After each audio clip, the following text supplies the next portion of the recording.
Continuamos con Café Sin Roski. Damos la más cordial bienvenida a nuestra invitada, la asambleísta Mónica Palacios, con quien vamos a conversar sobre algunos temas, pero vamos a empezar dándole la bienvenida y preguntándole, ¿la consulta popular quita representación a los migrantes?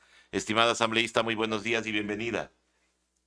Buenos días, César. Un honor estar compartiendo la mañana de hoy con todos ustedes. Claro que nos quita representación. Debemos entender de que nosotros los migrantes desde el exterior tenemos representación gracias al expresidente Rafael Correa.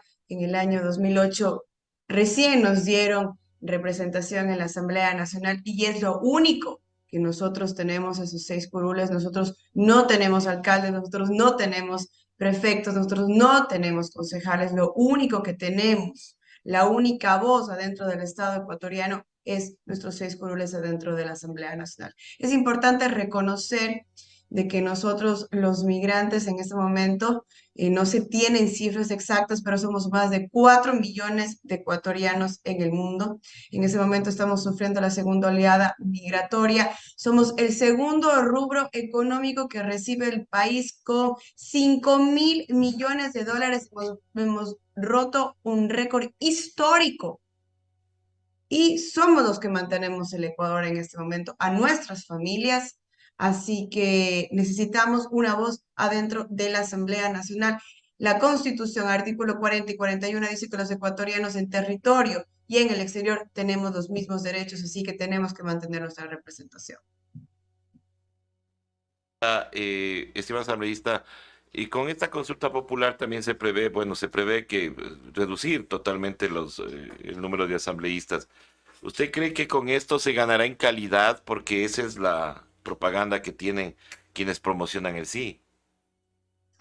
No, realmente el nivel de debate, como dice el señor presidente Guillermo Lazo, no va a cambiar, porque la Asamblea Nacional, de cierta manera, es la representación de la sociedad. Ahora, aquí hay una pelea, una disputa entre estas dos ideas. La una es la democracia real y la otra es la democracia participativa. La democracia real es la que quiere instituir el presidente Guillermo Lazo, en la cual solamente estén representadas las circunscripciones más grandes, como era justamente en los 80 y en los 90, en donde los congresistas, los legisladores venían del norte de Quito, de San Borondón en Guayaquil y pues de la zona norte de Manabí, etcétera. Eso era lo único que teníamos. ¿Y qué pasaba? Justamente ellos legislaban a favor de sus necesidades y de las élites, de los grupos económicos más grandes. Por eso justamente tuvimos el feriado bancario de 1999-2000, porque estas élites, estos grupos que estaban representados dentro de la Asamblea Nacional, quitaron todas las restricciones para que los bancos hagan lo que sea. Le quitaron el poder que tenía la superintendencia de banco para controlar a los ambiciosos banqueros que justamente están representados en este momento también en el Ejecutivo. Entonces, eso dio paso al feriado bancario de 1999-2000, en donde fueron expulsados más de 3 millones de ecuatorianos. Lo mismo casi que está pasando en este momento. La democracia participativa lo que trata de hacer es tener la mayor representación de grupos sociales adentro de la Asamblea Nacional. Obviamente que vamos a tener indígenas, vamos a tener afros, vamos a tener montubios, vamos a tener migrantes, vamos a tener un abanico de diferentes representantes que sí, de cierta manera, tratan de poner sus puntos sobre la mesa y por eso en ese momento tenemos grandes debates adentro de la Asamblea Nacional y a veces no se llevan a acuerdos.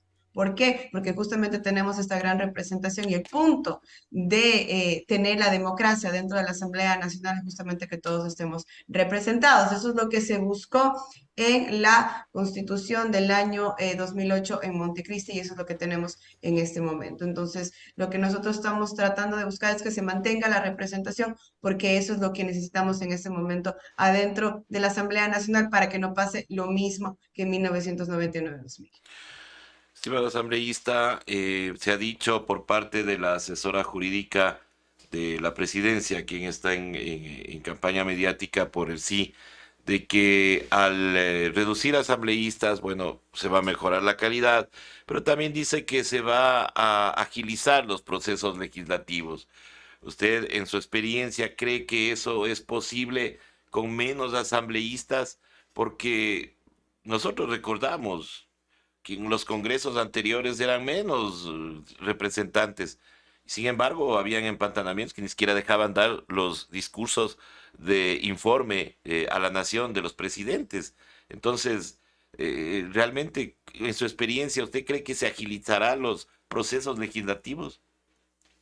Es completamente falso lo que está diciendo esta señorita una y otra vez en los medios de comunicación y justamente eso es lo que quiere el Ejecutivo, mentirle pues a nuestros ecuatorianos. Está claro que la función legislativa está regida por la ley orgánica de la función legislativa, que tiene plazos ya estipulados en la ley y eso no se puede cambiar. Entonces, puede haber un mayor número como un menor número de legisladores, igualmente se tiene que regir por los plazos que ya están estipulados en la ley orgánica de la función legislativa. Y usted me hace recordar, César, cuando nosotros lo único que veíamos en los 80 y en los 90 era las peleas constantes que había adentro de la Asamblea Nacional, y sí, no entre muchos asambleístas, entre unos cuatro patanes que lo único que hacían era botarse ceniceros, insultarse los unos a los otros, siempre representados por los grupos de poder y las élites, y por eso podían hacer lo que les daba la gana. Estimada asambleísta, saliéndonos un poco del tema, saliéndonos un poco del tema, oiga, se han ensañado con usted en el tema de violencia política. Ahora están pasando un video en donde usted ha bailado por fin de año, pero eso ha sido causa de críticas en las redes sociales. ¿Qué decir a estas personas que se encargan solamente de estar, valga la redundancia, atacando a usted? Y esto es obviamente violencia política. Y lo más gracioso es que ni siquiera fue por fin de año, fue en una celebración que tuvimos por la Virgen de la Nube, aquí en Nueva York, una tradición que nosotros tenemos, la comunidad ecuatoriana, que justamente fue invitada hace pocos días. Y obviamente estuvimos celebrando a nuestra Virgencita acá, así que me invitaron a bailar y por respeto a la persona que me está invitando, obviamente accedí también porque soy un ser humano y tengo todo el derecho de bailar y no estoy haciendo absolutamente nada de malo. Como digo, la política en el Ecuador lo único que trata de hacer una y otra vez es dejarnos a las mujeres de un lado, critican nuestro vestuario, critican nuestro maquillaje, nuestra forma de bailar, pero no critican nuestro trabajo, en este caso mío, en la función legislativa, que es legislar y fiscalizar. Yo realmente ni siquiera tomo en cuenta y estos comentarios me parecen innecesarios en mi vida. Tuve una lucha bastante fuerte en contra del misógino Ordóñez, el cual sigue todavía como secretario de Seguridad con el señor presidente de la República, el cual es otro misógino. Lo importante es que se dejó claro que nosotros las mujeres no nos vamos a quedar calladas y vamos a seguir en esta lucha. Pero como digo, los medios de comunicación y también algunos medios de comunicación independientes no tienen nada más que hacer criticar cosas que no tienen ningún sentido en este momento. Pero seguiremos en la lucha con cosas importantes para todos los ecuatorianos y ecuatorianas. Y pasando justamente a esos temas, ayer se reveló una investigación y la Asamblea Nacional ha pedido la celeridad en la investigación en donde se involucra al cuñado del señor Guillermo Lazo. Usted, al iniciar el periodo legislativo, usted había dado a conocer también cierta investigación de propiedades que están en los Estados Unidos a nombre de algunas personas allegadas al presidente Lazo. ¿Qué opinión le merece ahora estas investigaciones, estimada asambleísta? A ver, César, hay el tema Pandora Papers en el cual se demostró que efectivamente el presidente no podía seguir en su cargo. Tiene bienes y capitales en paraísos fiscales hasta el día de hoy. 500 millones de dólares en Panamá, 146 propiedades en Miami. No se hizo absolutamente nada. Después pasamos al caso Danubio, en el cual igualmente se demostró que el presidente Guillermo Lazo sabía perfectamente que sus asesores ad honorem estaban vendiendo cargos en el Ministerio de Agricultura, en el Ministerio de Educación y mayormente en la aduana. Y ahí está involucrado directamente su asesor jurídico, el señor Pozo, y su esposa, la asambleísta Cordero, el señor Guido Chiriboga, entre otros. No se hizo absolutamente nada. Y yo creo que ese es el caso más importante de corrupción aparte del de Pandora Papers. Ahora tenemos el caso llamado por este medio de comunicación alternativo, El Padrino, en el cual supuestamente se están llevando el control de todas las eléctricas. Te quiero decir, César, que yo también estuve en esa investigación justamente del señor Honesto Luque Lecaro, el cual es una persona corrupta y viene directamente de los altos mandos del Ejecutivo puesto ahí por ellos, manejando más o menos 1.000 millones de dólares. Entonces, esperemos que se haga algo, porque ya han pasado algunos casos. Este ya es el tercer caso de corrupción masivo que existe, porque involucra a muchas empresas del Estado ecuatoriano, las más importantes, CENEL, SELEC, Flopec y Petroecuador. No se está haciendo absolutamente nada. Hay esta investigación del Ejecutivo otra vez se está callando. Vamos a ver qué hace la Fiscalía. Desde la Asamblea Nacional vamos a fiscalizar, pero si las otras instituciones del Estado, las cuales tienen que investigar, no hacen nada, vamos a quedarnos con eso. Señora asambleísta, hay un secretario anticorrupción que tiene me imagino que gana un sueldo, no creo que sea don Noren, el señor Luis Verde Soto, que salió del Consejo Nacional Electoral. ¿No se ha pensado llamarle a la Asamblea Nacional para que explique qué está haciendo o qué ha hecho sobre estos casos, estimada asambleísta? Comparto completamente con usted. Le comento que yo por mi parte voy a hacer la fiscalización respectiva. Nosotros ya teníamos un caso justamente sobre este tema. Lo que pasa es que este otro medio de comunicación tiene otros datos, obviamente, porque ha tenido un relato que obviamente para un asambleísta es difícil conseguir. Pero igualmente yo he estado investigando desde el día de ayer estas empresas de este señor Cherres y realmente no hemos encontrado todavía ninguna relación directa. Esperemos que así sea, vamos a seguir investigando, pero definitivamente se va a pedir una fiscalización adentro de la Asamblea Nacional y ahí yo voy a estar presente para hacerlo, porque no podemos permitir que un ladrón de cuello blanco siga siendo presidente de la República del Ecuador y siga manteniendo esa banda. ¿No les ha parecido sospechoso, estimada asambleísta, que justamente el banco que pertenece al presidente de la República haya duplicado las utilidades en estos 2 últimos años, que son coincidencialmente los 2 años que el señor Lazo está presidiendo el Ecuador? A veces no es coincidencia. Ellos han destruido, en este caso, por ejemplo, el Banco del Pacífico, con ganancias de 100 millones de dólares al año, al 2019, 2020, 2021, 2022, a 5 millones de dólares. Eso no es una mentira. Si usted se va justamente a las oficinas que antes habían en todos lados del Banco del Pacífico, están destruidos y ahora ¿qué es? El Banco de Guayaquil. Entonces esa es la realidad cuando tenemos a una persona que piensa en sus necesidades y en sus negocios, administrando los bienes públicos de todos los ecuatorianos. Esa es la triste realidad. Sigue destruyendo el Banco del Pacífico, ya no están dando préstamos, especialmente que tenían la cartera más grande de préstamos estudiantiles, ahora la están tomando la banca privada y obviamente que van a tener esas ganancias, porque se ha destruido un banco que trabajaba para todos los ecuatorianos y justamente era un banco para el público que nivelaba, por ejemplo, las tasas de interés, que es sumamente importante para que ahora la banca privada no tenga intereses del 16 y el 17%, las más altas en toda Sudamérica. En los Estados Unidos, por ejemplo, en recesión que estamos en este momento, tenemos tasas del 4.5, del 5, cuando teníamos del 1, del 2 y el 3. No puede ser que en el Ecuador, en un país subdesarrollado, tengamos tasas de interés del 17%. Y eso es gracias a la destrucción del Banco del Pacífico por el súbdito del señor Guillermo Lazo, que fue el señor Lenín Moreno, y ahora por el señor banquero, que lo único que busca es su beneficio, y eso está claro con todos los temas de corrupción que tenemos en este momento. Estimada asambleísta, sobre el tema de la migración, quería consultarle ya para ir cerrando esta entrevista. Hay ecuatorianos que todos los días salen en las noticias, personas que están separadas de sus familias porque se han arriesgado a pasar por el tapón del Darién. Hay otras personas que están en la frontera con los Estados Unidos. ¿No se ha pedido también información a la Cancillería justamente sobre estos ecuatorianos que están arriesgando sus vidas para llegar a otros países? César, yo estuve con la Comisión de Relaciones Internacionales de Movilidad Humana en Panamá. Viajamos en avioneta a la selva de Darién, conozco perfectamente la situación.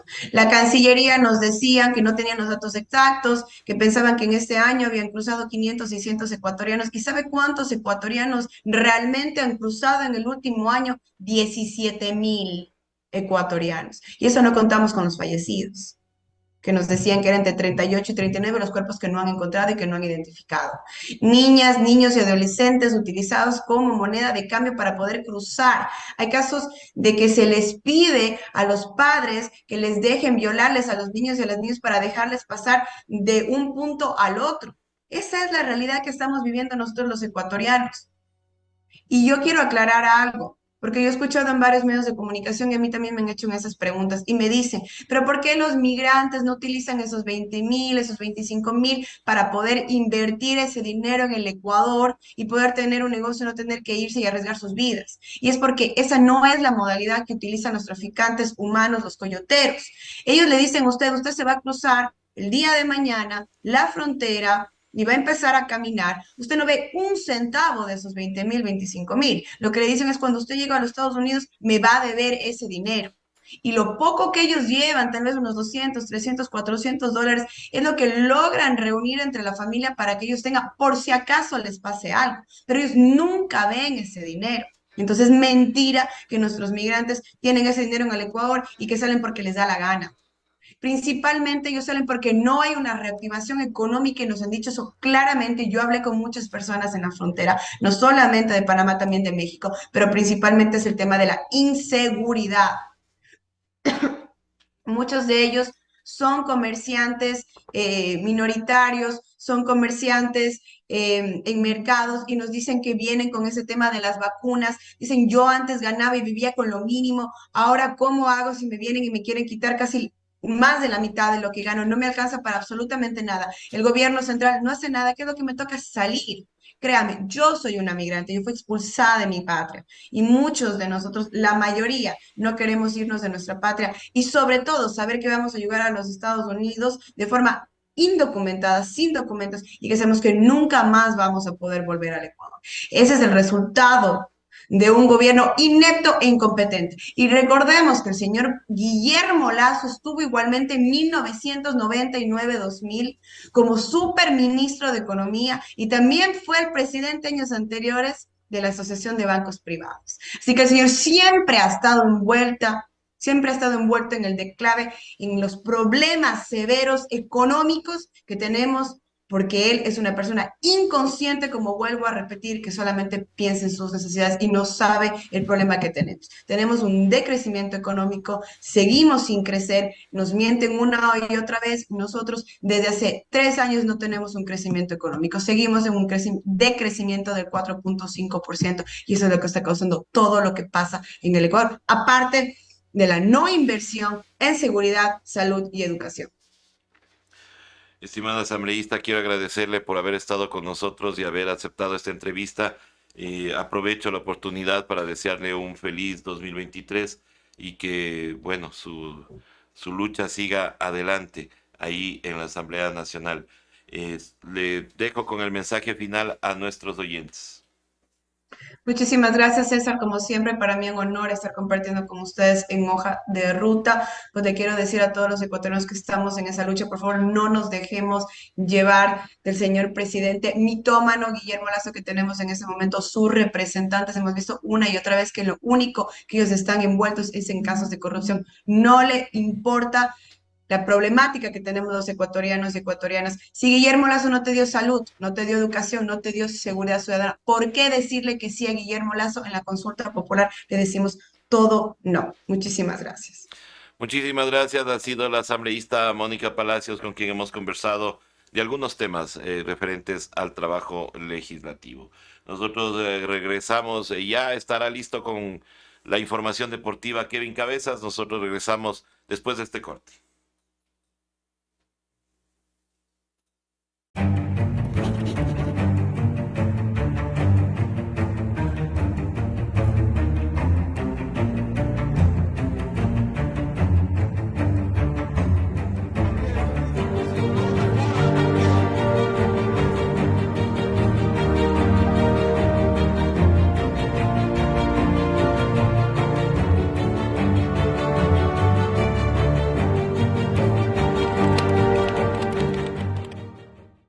¿Buscas una plataforma para estar informado? ¿Ya te cansaste de los mismos de siempre, de las noticias sesgadas, de los medios tradicionales, de aquellos que mienten? Pues espera, te presento a Hoja de Ruta. Somos una propuesta de comunicación diferente, más comunitaria, más veraz. ¿Quieres conocernos? Quédate aquí. Te prometemos información de calidad. Contenidos